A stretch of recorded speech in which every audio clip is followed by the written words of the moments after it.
Dear Thai, dear beloved community, this morning is the 13th of April and we are in the Upper Hamlet, Stillwater Meditation Hall. And let's enjoy 3 sounds of the bell, coming back to ourselves on our cushion and enjoying our breathing together as one Sangha body.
As I was breathing with you, I was hearing the sound of the birds. And one of the poems that I looked at of Thai's in Thai's book, Please Call Me By My True Names, there's a poem called The Structure of Suchness. Do not scold the little birds. We need their songs. And so it goes on to say, do not hate your own body. It is the altar for humanity's spirit. Sometimes we have suffering in our relationship to our own self, our own body. Your eyes contain the trichiliocosm, and your eyes have sovereignty over the birds. Your ears have sovereignty over the birds. It means you can listen and enjoy their song in freedom. Their song is for you. Your ears have sovereignty over the birds, the springs, the rising tide. Beethoven, Bach, Chopin. The cries of a baby. And the song that lulls her to sleep. Your hands are flowers of love. And your forehead, the most beautiful morning. So, that's us, we're beautiful. And we sometimes forget. We get ideas about ourselves and each other, and we do well to come back to the present moment, touch life in us and around us, come into direct contact with reality, so that we can restore that sense of well-being and trust in ourself, in humanity, in Mother Earth. We can get very lost in our thinking, in our fears, and our self-judgments.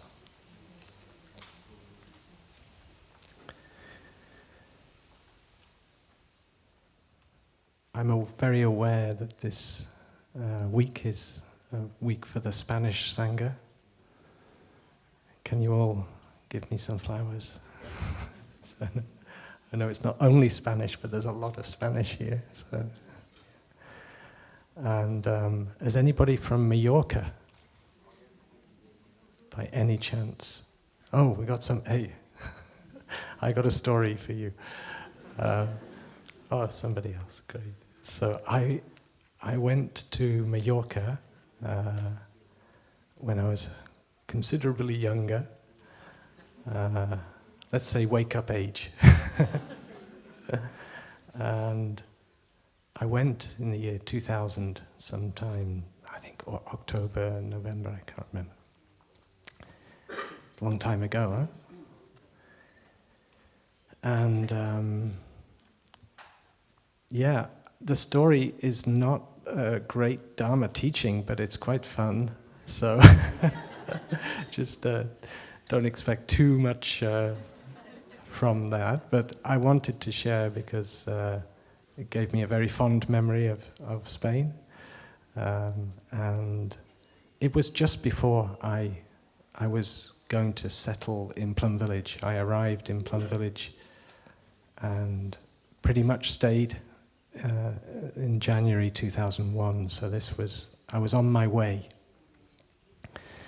And I was with my very close friend, Martin, who we'd had a year in Kenya together, in Africa, when we were 18. We taught at a school together, and we made a very strong brotherhood bond. And in later years, we're still very good friends, and true friendship is so precious. And so he went with me on this trip to Mallorca, and I was into rock climbing at the time. That was my thing. And I'd sort of introduced my friend to this sport. But I did find it also quite, rock climbing being really puts you in touch with the elements, let's say, and puts you in touch with your body. And so I felt, it was quite a practice. So we're in Mallorca for this week, and on the very last day, we feel that we're doing pretty well. So we take on quite an ambitious climb called Sagubia. And it's about 2,000 feet up, and it ends with a kind of a very steep ridge with sort of drops either side. And so we parked the car. It's a very sunny day. We think we'll get a steal on the climb. This is maybe a good lesson not to do this. We think, we'll we free climb the first pitch, thinking that we'll get ahead of the game. only to realize that we forgot one of the belay plates, an essential piece of equipment. So we had to down climb, I think, or abseil, and then we had to go back to the car and get this equipment, come back, and started the climb quite late. And we're halfway up, and the sun goes down, and we're in shorts and t-shirts. And we weren't anticipating, living in England, the sun sets, you still got quite a bit of time, but it's sort of desert kind of country there, and when the sun went down, it was dark very quickly. And we found ourselves benighted on this rock face, and we still only halfway up. But going down felt way too scary, because we would have to abseil off hanging belays, and I wasn't skilled enough, and I was the one that was taking my friend up. And so he was no expert at the time. We had one head torch between us, so the lead climber had to use the head torch, and the one coming up behind basically climbed in the dark, just followed. Yeah. And we eventually got to the top, and I remember Martin saying to me that he made a sort of pact with God that if he survived, he would never climb again. Yeah. He's now a mountain instructor, so he didn't keep his pact. Maybe he renegotiated. Yeah. But me being a Buddhist, I did something different. I contemplated dying as a kind of meditation exercise. That's for another time, what happened there. But I basically decided I pretty much want to live. I don't want to die, so yeah. And I was looking forward to being in Plum Village and the journey of being a monk. So we hung on, we got to the top. We were aware that there was a 2,000-foot drop either side. We couldn't see it, but it was no longer time for ropes, because we needed to just kind of just be very careful on these big boulders. And by the time we got to the plateau at the top, we were relieved. But with that relief, I remember Martin let fly with his anger that he got. How did you get us into this situation? And yeah, I was like, what did I do? And we eventually kind of make our way down off the cliff and follow the route. And there was one thing that we'd forgotten about in the guidebook. We were walking along, just about to get to we were already descended at the bottom, and this dog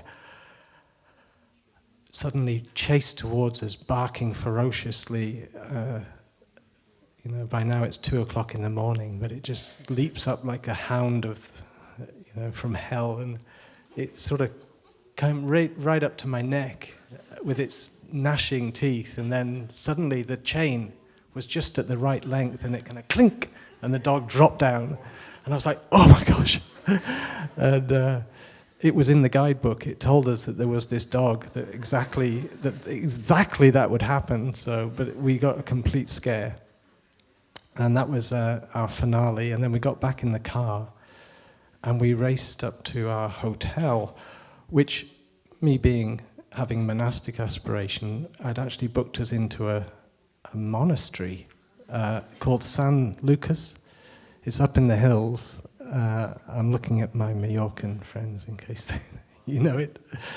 And but I never saw any monks there. I can't remember, but it was a very kind of nice hotel. but it's built like a fortress with a big iron gate, and they have a curfew. Being a monastery, you can't get in after 10 o'clock at night. And it was 10 o'clock, it was 2 o'clock in the morning, and we had a flight to catch the next day. We needed to get in to this hotel. So being climbers, we made short work of climbing over this iron gate, which had spikes on the top, but we were fine. We got over this. That was the first hurdle. But then we were confronted with an impeccable wall and the first floor up was this. There was no windows except quite high up. And they were all the bedrooms. There was no way in to this this monastery, which was a hotel, and so we had a bit of a problem. We sort of looked at the wall and we saw that the windows sort of quite high up with the first floor, and maybe somebody would let us in if we knocked on the window. That was we basically run out of ideas. We had no idea how to navigate this situation, but we were desperate. So my friend Martin, he gave me, with his two hands, gave me a leg up, and I managed to get up onto the ledge, and I sort of rapped on the window. And at this point,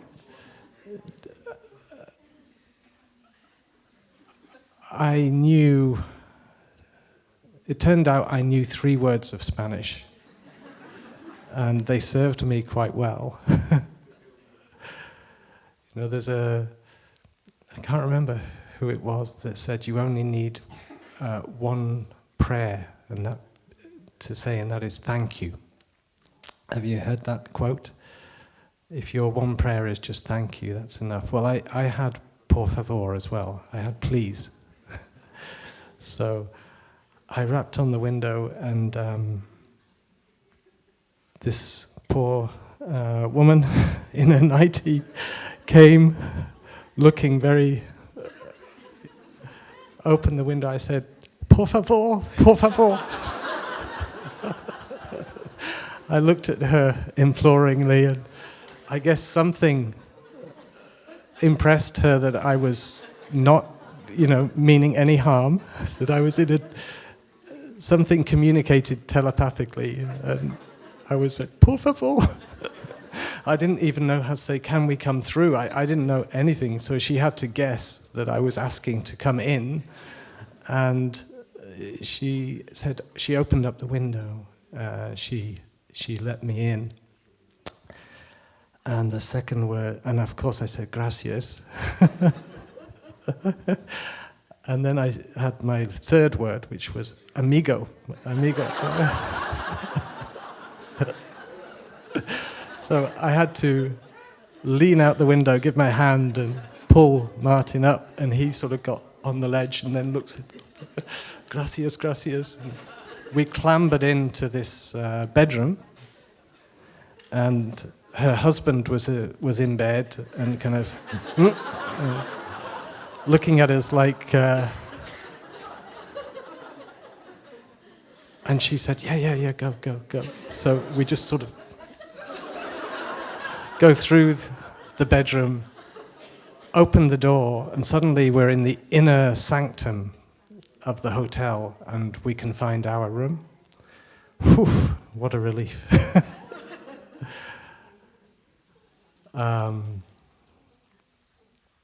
As I said, I don't know what the Dharma point is, but it's a good story.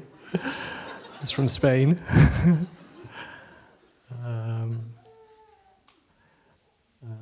I had a phrase given to me. I'll try, see if I can remember. Cuando se cierra la puerta, se abre la ventana. Bien, no? It's okay? Okay, I got it. When one door closes, a window opens. So, whew, okay.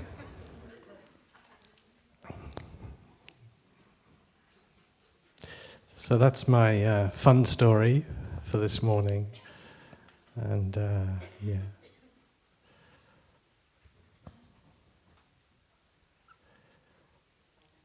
I'll have a sound of the bell.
Collective energy is an amazing power.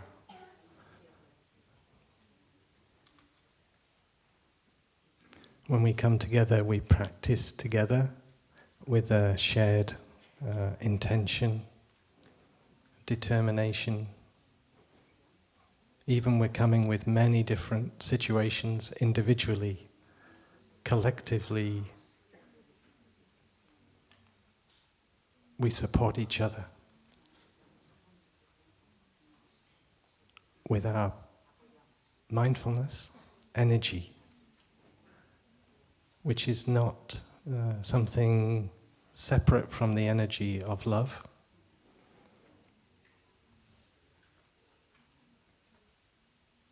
To be able to be present for ourselves, to be able to come home to ourselves, be with our breathing, to calm ourselves down, and calm our emotions. It frees up so much space for our self to be present for each other as well, and for our own suffering, and for the suffering of other people. We can listen to ourselves, listen to the other. That is love, that is compassion in action. And it brings us much joy as well. So this presence allows for compassion, for joy, yeah. And it seems like we don't have a need to exclude anybody, or even somebody is coming with suffering. We have space. Thai would say the Sangha is like a boat, and it can hold many stones. You know? Sometimes we're bringing our joy, sometimes we're bringing our suffering, but we can all be in this boat together. And sometimes the boat encounters stormy weather from outside. And depending on the strength of the boat, that's us, we can weather the storm. It's nice if we have a captain that knows how to point the boat in the right way to go through the waves.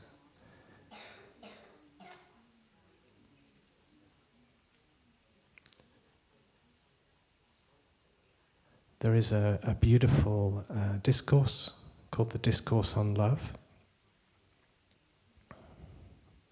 I'm just going to maybe read the whole thing at some point. It was part of my idea, but I'm going to start at least with the first few lines. He or she who wants to attain peace should practice being upright, humble, and capable of using loving speech. Already beautiful lines. And to be capable of using loving speech is an art, is something very important to learn.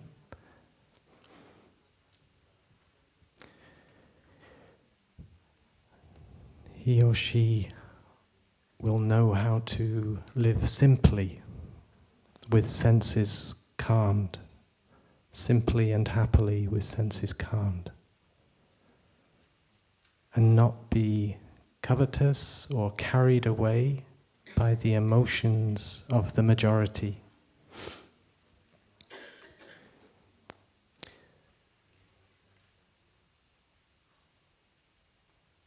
When we recognize there's a storm outside, it could be a storm of fear, it could be a storm of strong emotions outside, even despair and anxiety. It could be about the wars going on, the political situation, economic situation, social, many things. Could be about the latest scare. And we notice the collective, we notice the emotions around, and we can be pulled into that. And so how important is it to know the practice, to be able to come back to ourself? And how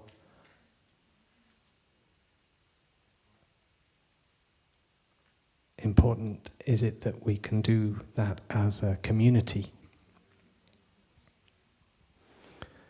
I'm going to share some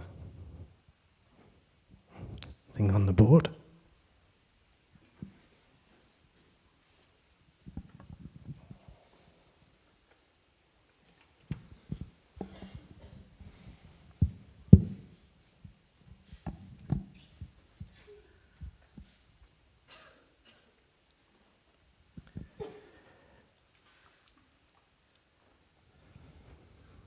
I'm going to put up a very familiar diagram.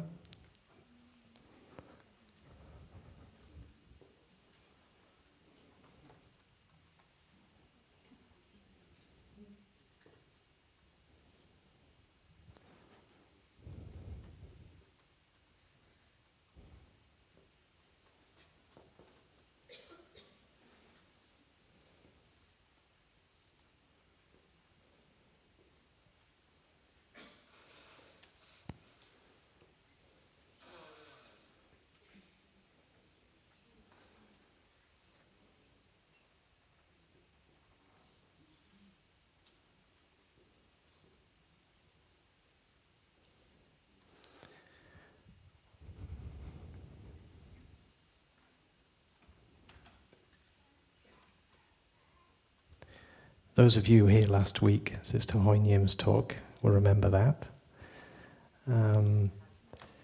This represents the 8 consciousnesses that we sometimes talk about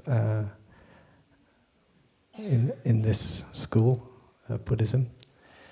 And the store consciousness contains all the seeds that come from that can be experienced in the human experience.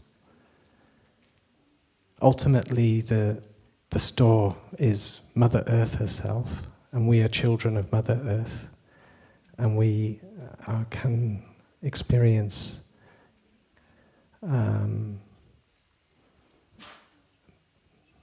many things.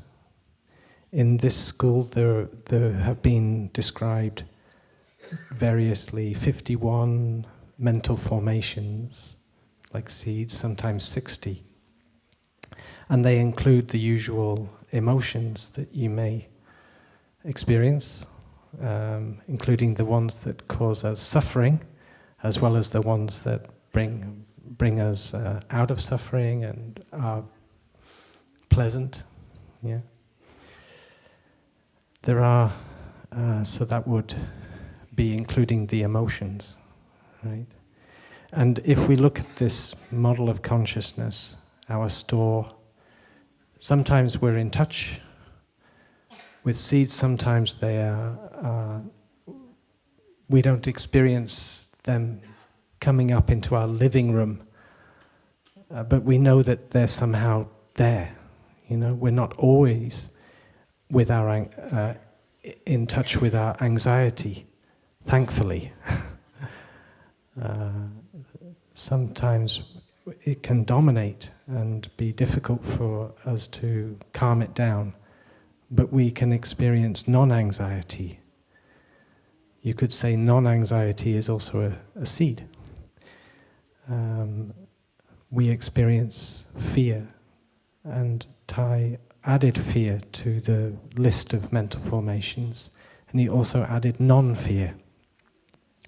Non-fear is a very important seed for us to be able to touch, especially to help us when we are touching fear.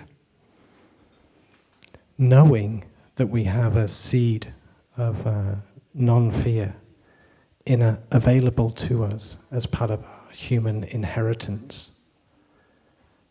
Just knowing that that seed is there can give us faith, even if we feel we've not touched it so much. And when we connect with somebody who is in touch with non-fear, that is not the absence of fear. That is something which allows us to embrace and walk steadily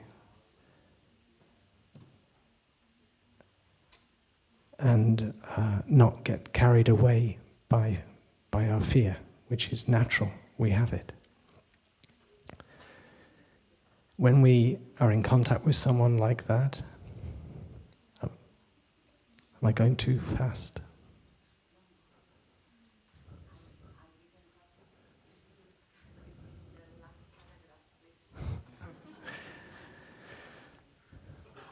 We have the seed of fear. That is natural, we all know that. And we also have the seed of non-fear. And knowing that we have that seed can make us have confidence. You know, we have that as part of our inheritance, if you like. Learning how to be in touch with it. It can be helped when we meet somebody also with that has really activated that seed of non-fear. Thai was such a person. Sister Chan Kong also. They go through, you know, as our teachers, they've gone through many situations where they needed non-fear, in situations where the collective emotion was very strong. There was a lot of fear. And maybe many of us have been able to make that experience. And you should share that experience with us in the Dharma sharing, how you've been able to activate that seed of non-fear. Because many of us need to know about that to give us confidence in our own seed. We need that. We need to know how to activate that seed. Just as we need the seed of compassion. Those two seeds together are very powerful. Compassion, non-fear. They kind of go together, but yeah. I wanted to share with you about 5 mental formations that are not often shared about, and you'll see why, hopefully. They're called the 5 universals.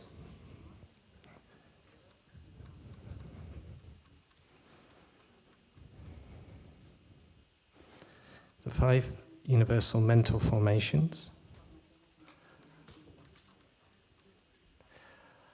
are contact.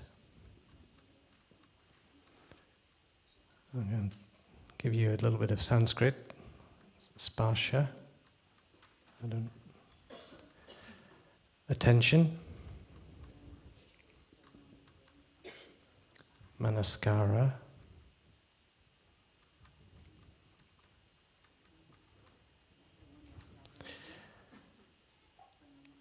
Feeling.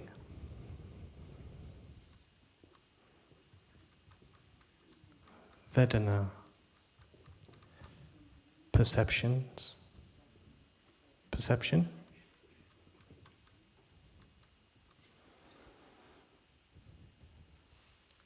Samjna. Shamjna, yeah. Kamsa. And volition. Setana. Yeah, long A at the end. So, I'm sorry for you guys over there. I don't know if I can, but then you guys can't see. So, 5 mental formations, which are called universal because they are involved with each one of the 8 consciousnesses. The store consciousness, the manas, which I haven't explained, mind consciousness, which is our lived experience in the mind. The mind in Buddhism is considered to be a sense organ as well. As well as then the sense organs give rise to consciousness associated with each of those sense organs. So we have eye consciousness, ear consciousness, nose consciousness, tongue, body, touch. And the universal mental formations, they're involved with all of those. When they are, the interesting thing, they're associated with each other. They form, you could say, a kind of loop. It's almost like a unit of consciousness. I can think like it. We have contact. So often when we try to think of consciousness as some touchy thing we can imagine as a thing, But think of consciousness in this case as a process, like a verb, something that's happening. And then we have what's happening is contact, attention, feeling, perception, volition, and back to contact. It's constantly happening, day and night. It's involved in the store. It means it's not. We don't not necessarily aware it's happening, but we're constantly in contact with something.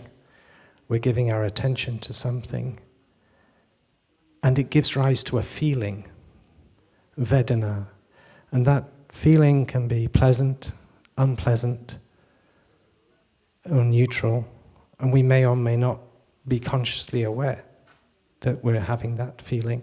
Depends how strong it is. We may not even know what it is that we're in contact with that is giving us that feeling. But based on that feeling, there is a perception. And that's very interesting. That's why I really wanted to bring this out, is because we often think of our perceptions as, especially when we believe our perceptions. And by the way, the Buddha said all our perceptions are wrong, and yet we still believe in our perceptions, even if you think, yeah, but I think he said 99%, so my 1%, I'm in that 1%, where my perceptions are correct, Are you sure? Yes, I'm very sure, yeah. No, I've checked, I've double-checked, yeah. We can be like that with our perceptions. We're quite attached to them. And we have a mantra of love which says, well, you're partly right. So we allow, there can be some truth in your perception, but be very careful with believing it wholesale, like, oh yeah, all of this is true. But what's even interesting here is that we can see that perception is very intimately bound with feelings. In this case, it even suggests the feeling comes before the perception. That's counterintuitive. We think again of our perception is objective. I see that, and that gives me this feeling based on this correct perception. But actually, we can see it can be both ways, I think. Both feed into each other. We have a feeling, and depending on the feeling, it moderates the way we perceive. So if I see you and I know you as a friend, I'm going to see you in a certain way. If I see you as somebody I don't know, maybe I have a neutral feeling. And I see you in a certain way, and we tend to project. You know, the brain is very lazy. So it will always just try make something up rather than go to the effort of really encountering the reality. Yeah.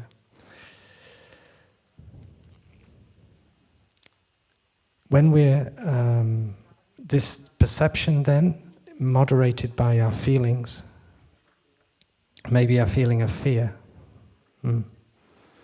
leads to a volition, and maybe that volition is to run away or be violent towards, or if we have an aversion to that object of perception. Or we may want to go towards, we may like it, it may be something we're attracted to.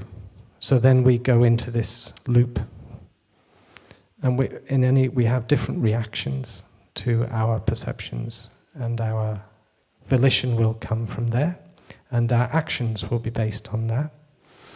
If you imagine you're going through your loop, somebody else is going through their loop of the 5 universals: contact, attention, feeling, volition, perception, volition, and you're whizzing round, and then you're in relationship with each other. So there's a kind of... So what I see is a propeller. You know, like in a relationship, it just kind of, you kick something off, and that can happen in collective as well. We just generate a lot of this going on: perceptions, feelings, reactions, volitions, and it's one big yeah. How do we? So that's another thing to mention, is that this is very individual, but it's also collective. The distinction between individual and collective is sometimes hard to make. So recognizing that we experience this collectively. If the propeller is going round very fast and it's a very collective energy, I don't think you're going to stop it that easily. Say, hey guys, just let's slow this down. You know, I remember I was in the garden in Shanghai, where I live, and I was weeding a flower bed, taking out, making it beautiful for the next mindfulness day.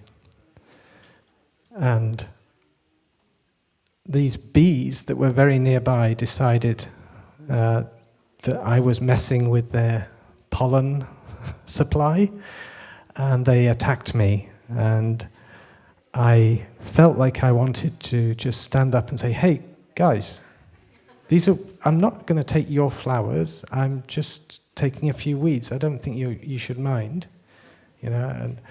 but one of them stung me and I ran away. I didn't want to. I'm not going to argue with a whole squadron of bees. Sometimes we just have to accept. Okay, we're in that situation.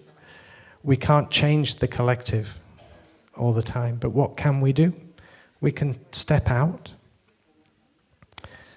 in this case stepping away from the bees. We can come to a place of calm in ourselves. And just as we're invited to do with our own personal emotions and feelings and perceptions, we can sit on the bank of the river when, as in the Discourse on Love, where it says, knowing how to live simply and happily with senses calmed, that is in order not to be carried away by the emotions of the majority, which can lead us many different places, you know. Maybe we choose to enjoy and go along in the river of the collective emotion, and we think, yeah, let's go in like you're in a football stadium and you're cheering, and it's all very harmless and it's fun, like you're in a, maybe you're in a seeing a wonderful rock band or listening to Chopin, and you allow yourself to be in there. It's okay, yeah. But it's to be able to step back and witness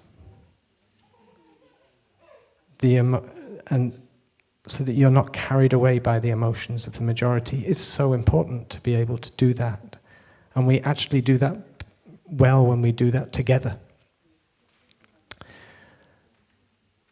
If you're sitting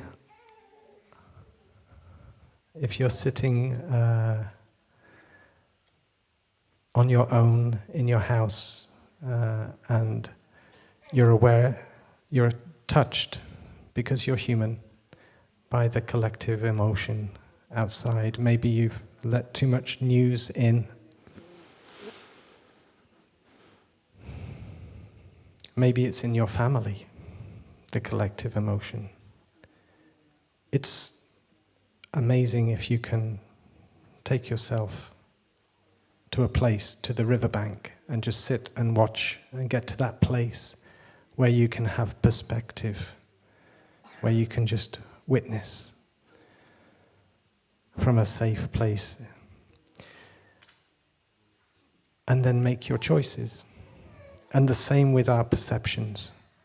And knowing that our perceptions are also intimately connected with our emotions. Once we are able to not be carried away by our emotions, we can naturally start to investigate our perceptions and really ask deeply, am I sure? And ultimately, it's not necessarily about this perception or that perception, this story or that story, but maybe you touch higher ground. Maybe you touch a story which is more beautiful than both, this story or that story.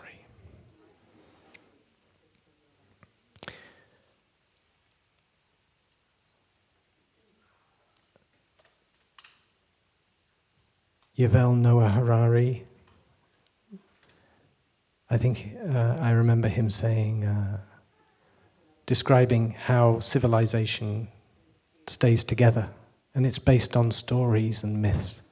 Like the way, how can so many humans live together in a city, in a society, and not go explode? And often it's because they have a common story. We make stories. We make meaning. All the time, we're meaning-making machines. It's partly what we do. And can be beautiful, and it can be destructive. So being able to step back and notice what is going on is very important. In relation to this diagram of the consciousnesses, when these 5 universal mental formations are in connection with the store consciousness, they are able to have a mode of perception called that is direct. It means you can experience reality as it is. But usually, and that the practice allows us to connect with that. We can have those moments of direct perception, but we're not generally living from that place of direct perception. My mother, who I have been staying with every now and then for a month at a time because she has getting advanced in Alzheimer's, and I know that is half the people over 85 in the UK have Alzheimer's. It's not a small thing anymore. When I was young, it seemed to be not many people I knew. Anyway, my mother has this, and of course, it's a devastating condition in many ways, but there are some silver linings. Something she didn't used to do so much before was notice, have these present moment, wonderful moment experiences, and now she has many of them. And so I actually love being with her at the moment, and she's very good-natured, and she'll stop on a walk and say, look at a tree and just say, wow. And she's just looking at a normal tree with normal bark, and she's just, whoa. It's almost like she's having a psychedelic experience or something, but she's just in the present, and it can be the same with leaves and greens and the sky, and she'll just, wow. And she's always kept a beautiful garden, a small little garden. And so she can have a lot of time enjoying the beauty of her garden. But as I say, not always are we in that present moment, wonderful moment. And our feelings, our perceptions, this cycle is actually connected with manas.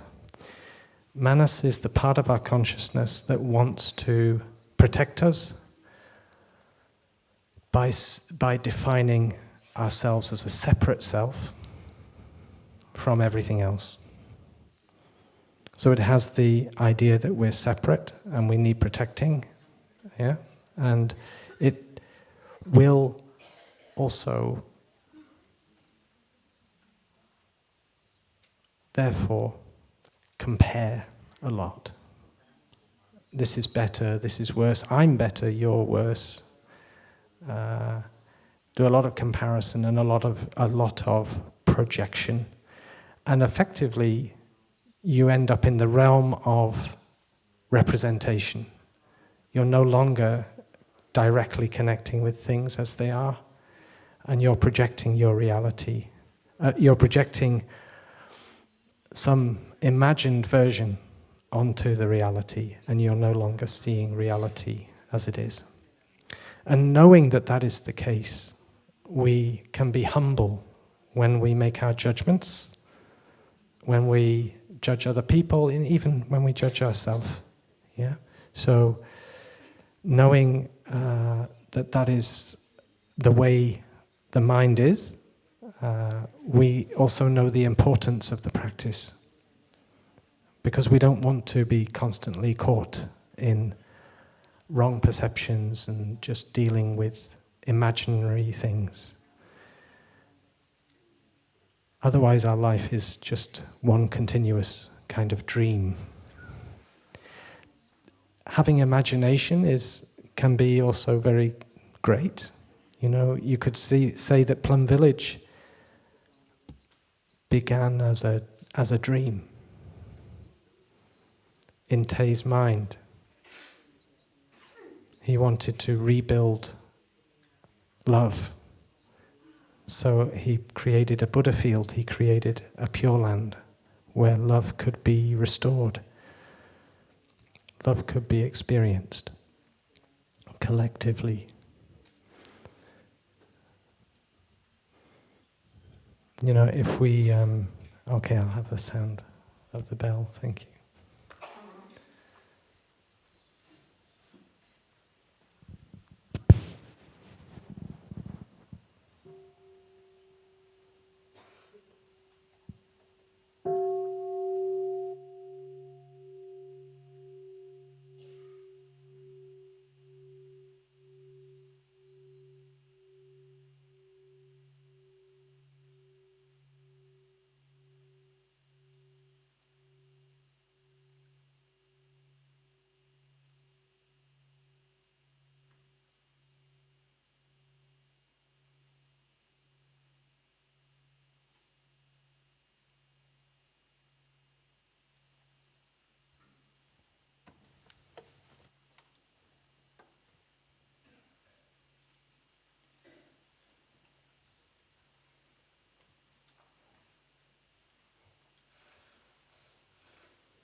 I want to invite the Spanish singer to sing in, out, deep, slow in Spanish to us all, and for the rest of us to enjoy.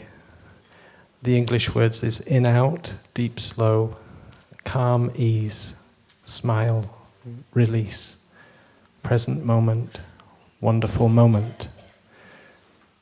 This is to put into practice something which I've been trying to share about, which is how to calm ourselves, calming our senses, to make an encounter with the present moment. And this song helps us do it. It helps us as children, it helps us as adults. Thank you. Somebody start.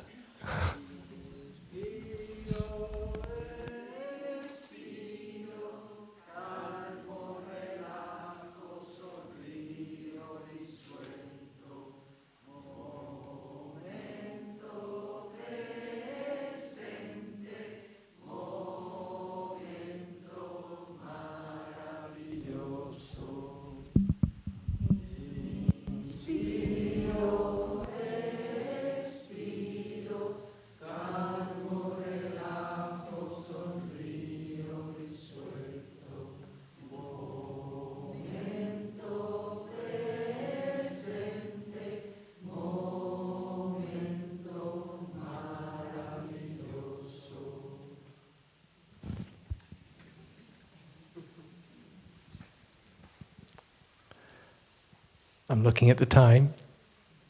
I realize there's a few things I wanted to share that I'll let go of, and I'll move to the end to share about a child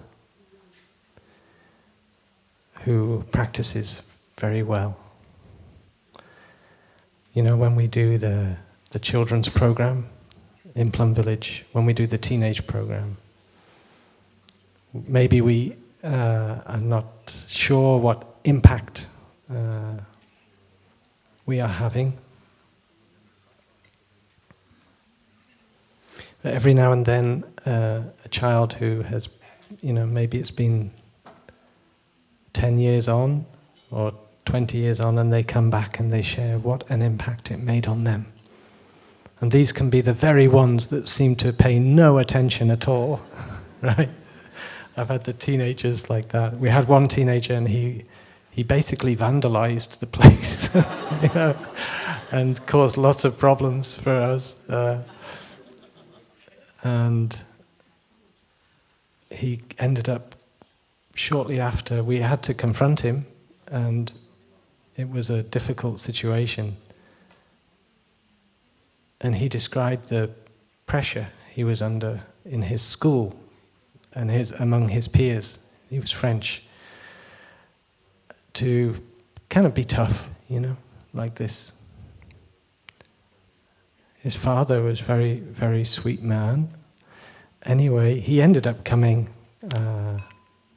and staying as a very young man, I think sort of 17, on his own in Plum Village for a year. And he loved the practice so much, so he transformed. I literally didn't recognize him, couldn't say. But so it can happen. The seeds are touched in the children, and they sometimes don't, as I say, seem to take it in, and we don't force it on anybody, right? So we're just basically, we share a bit about the practice, and we do the songs and the breathing from time to time, but mostly we're just trying to create an environment of love and freedom for them, where they can feel safe and they love to feel good attention from adults. I remember children sharing, the adults seem to love us here, They got so many smiles, they really appreciate the environment, and they get to run around. We've been able to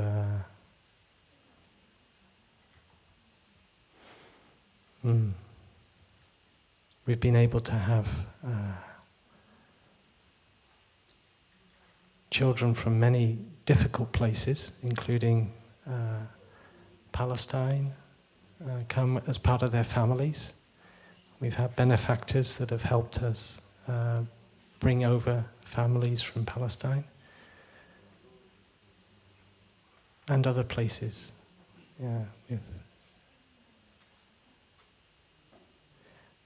I want to just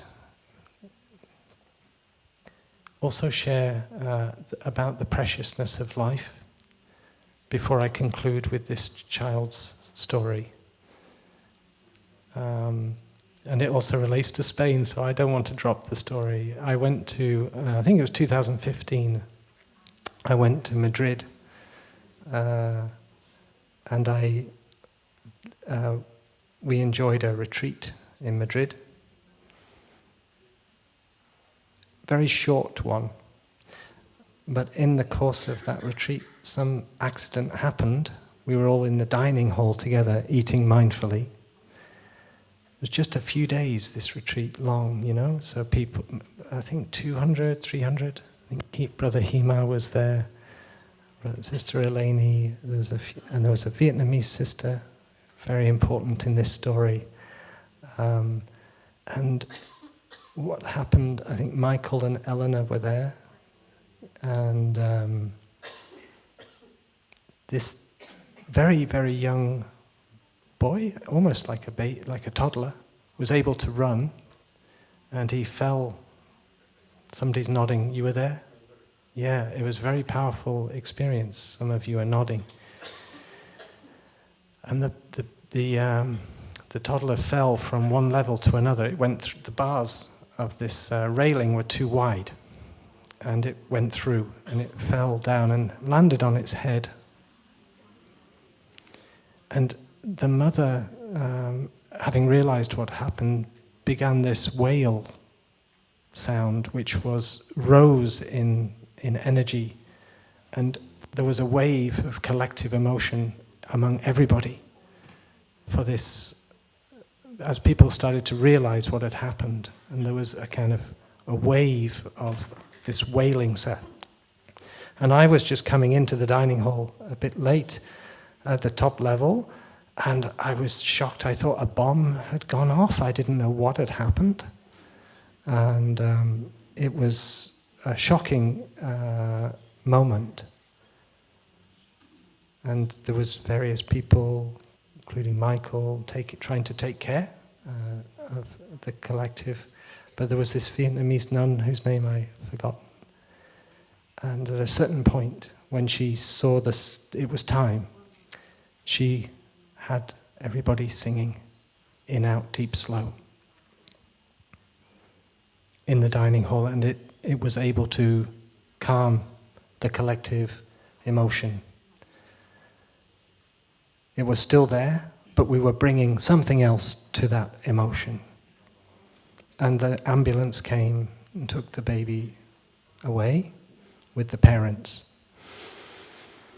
And I remember the elders of the Spanish Sangha came to me and said, you know what, we have an order of interbeing meeting. We need to meet now. I said, no, please, I need you. I need you to support the collective energy and the collective emotion. I didn't let you go. And together we sat with the 300, 200 people there. And I think, because most people didn't know each other, the emotion, the collective emotion was overwhelming. And it could have been a time which caused a kind of rupture and everybody left. But we were able to hold the space and calm ourselves. And we chanted Avalokiteshvara. And we sent energy to the little boy. And we sent compassion to ourselves for our emotion, to the family, to the boy, and to all children in the world who are suffering. We recognize this was one precious little boy, and there are many precious little children that can be subject to accidents, subject to violence, subject to suffering that they didn't ask for. The happy ending to the story is the boy was fine. The little baby, we got the news that it's okay, but then we were able to visit the hospital after the retreat, the monastics, and we went into the ward, into the hospital, and the mother was smiling, and they'd done a scan, and it seemed everything was good. Yeah. So, happy ending. I guess, the resilience of the baby body. But how we took care of that collective emotion, that strong emotion that was in there, was we did well. And I'm grateful to the Spanish Sangha for that experience and for the collective practice that we were able to manifest and was so needed. If one child's life can cause such a strong emotion of wanting to protect and wanting to save, how painful it is when we know so many children also, young men, women, and all people that are suffering, we can be overwhelmed by that. And that is why when we chant Avalokiteshvara in our retreats, we make use of the collective energy to send our compassion. Because it's actually quite overwhelming to just try to do it individually, to be in touch with the level of suffering there is. But together somehow we can hold it, we can embrace, and we can send our energy, aware of the suffering caused by the destruction of life. I vow to cultivate compassion and learn ways to protect the lives of people, animals, Mother Earth. I vow not to, either in my way of thinking or my actions, cause anybody any harm.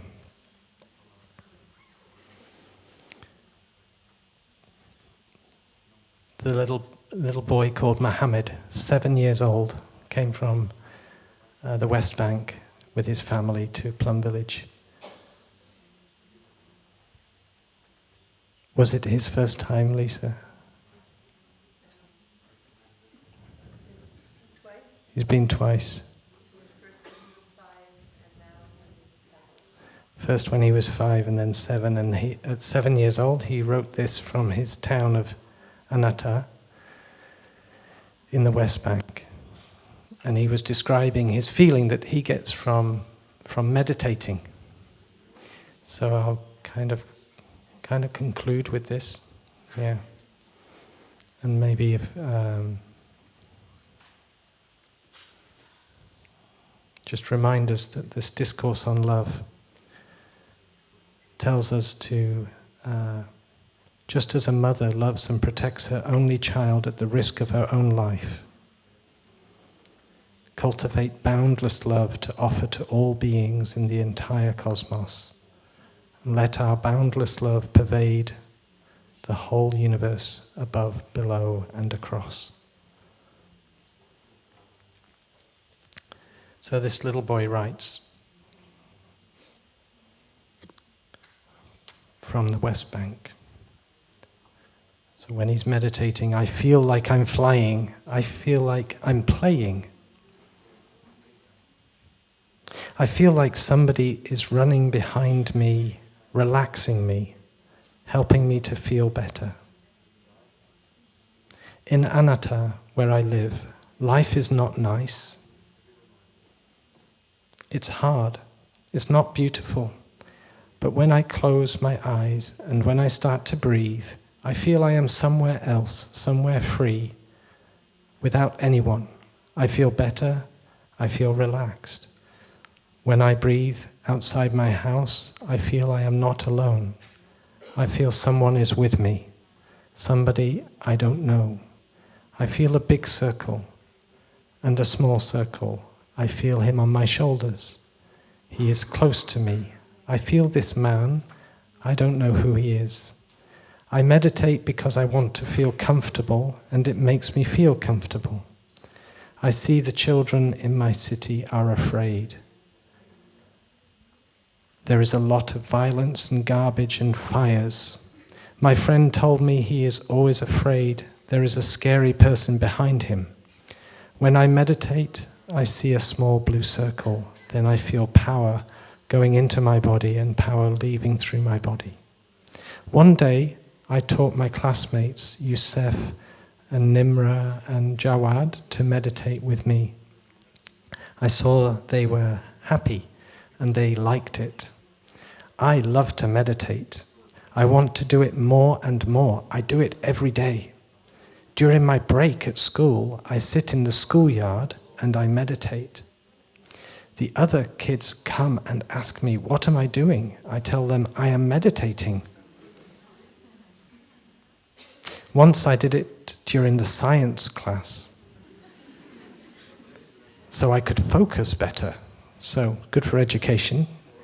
The kids came close to me. They saw me. Yusef saw me. He had meditated with me before in the schoolyard. I feel it makes me smarter. In science class, we were studying the life cycle of a plant. First the seed, then the roots, then the stem, then the leaves, then the flower. All of this made me want to relax and concentrate more on the flower. So I closed my eyes and breathed in and breathed out. If other children meditated too, they would become strong and they would have power and be calm. If the other Palestinian children did meditation with me, they would feel focused, comfortable, and peaceful. Mohammed, 7 years old, West Bank, Palestine.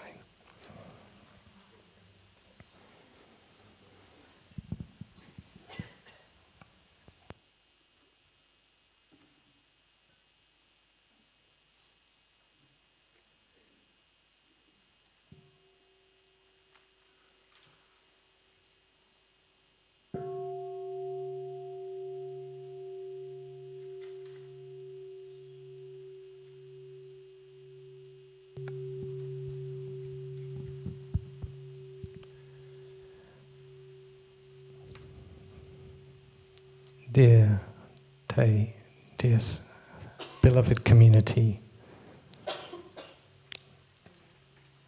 let us be grateful for our community of practice, which offers so much.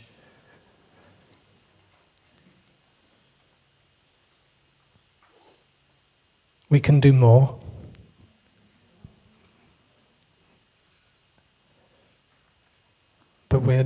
are offering what we can. We're offering a lot. And when you think of your obstacles to your practice, and you think of the importance of your practice, whether it's important, whether, given everything that's going on, what difference does it make? Remember Muhammad.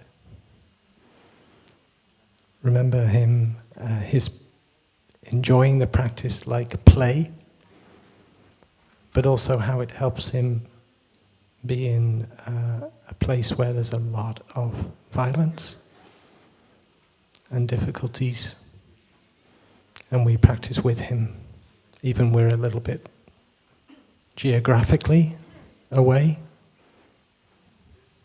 Okay, thank you. We'll have 3 sounds of the bell to close.